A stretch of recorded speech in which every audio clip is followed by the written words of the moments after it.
Happy Easter, friends. Welcome back to Going to Ground. How lovely to be with you again. And another golden day here on the Marlborough Downs as the cars crawl and crackle along the newly relaid West Kennet Avenue on the way to the Avebury Stone Circle. It's all tarmac and gravel and 20-mile-per-hour limits. And Effie, my hound, there she is. She's very unsure about crossing it. There's a crossing just up here because the smell of the tarmac is very unusual and overpowering. She's not entirely sure it's natural. But the landscape is, of course, bursting into leaf and colour. The skylarks are pushing upwards and everything is out and about, it seems, this week. I had a lovely few days off last week in Easter week, and I was clearing out the garage as a task. I loved it, actually. Great to be absorbed for a full day in something that's requires close attention but with no great consequence, apart from bringing order into chaos and the joy of organising screws and nails and washers into little piles and compartments and getting things labelled and arranged. We're doing that ready for a move. We're hitting the road, but only 20 minutes up the road from Marlborough to Devizes in a few weeks' time. And so the principal task was restoring some kind of sense of presentability and movability to the wintry clutter of our garage.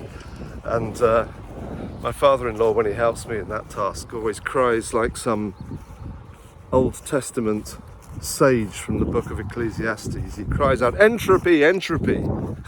You know, like vanity, vanity, all is vanity.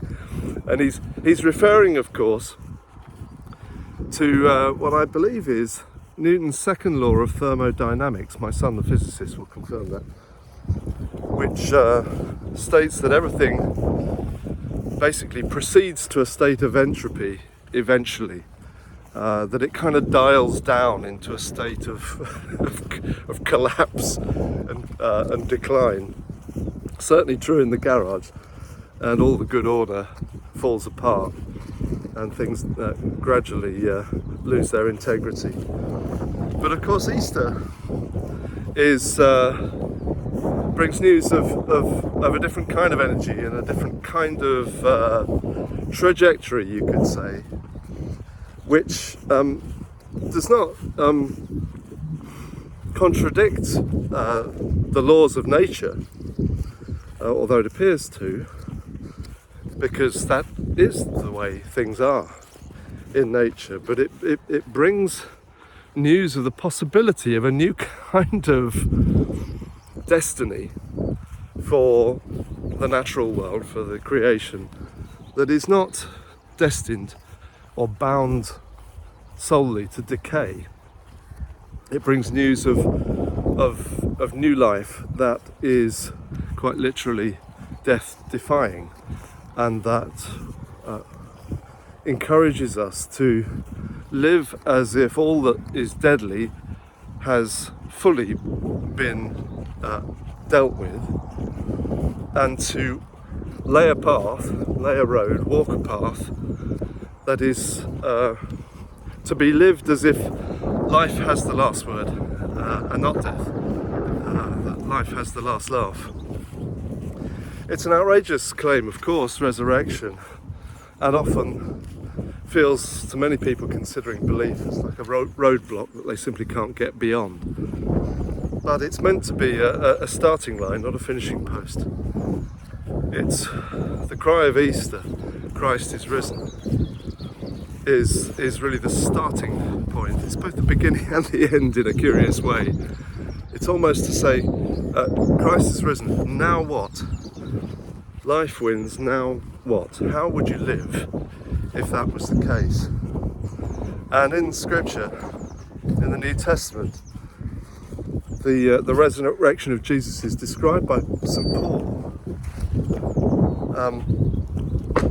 as in natural terms as what he calls the first fruits of resurrection. So it's like the first buds in the resurrection of Christ, the first sign of a new kind of destiny for the world that will one day eventually be true for all creation, and that it is available. The news of that is offered to us. It's kind of broken into the present moment when we are, of course, bound to decay and decline and entropy and all of that.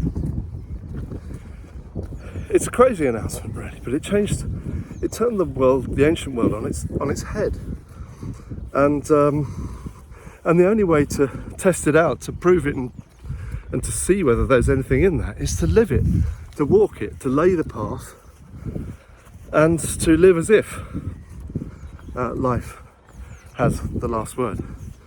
And really, that's the challenge of Easter. It's the way that I'm going to be trying to walk in these next few weeks, and it'd be lovely if you come along with me. So whatever tracks you're following today, I hope the sun is shining, and God bless you, friends, as you go to ground.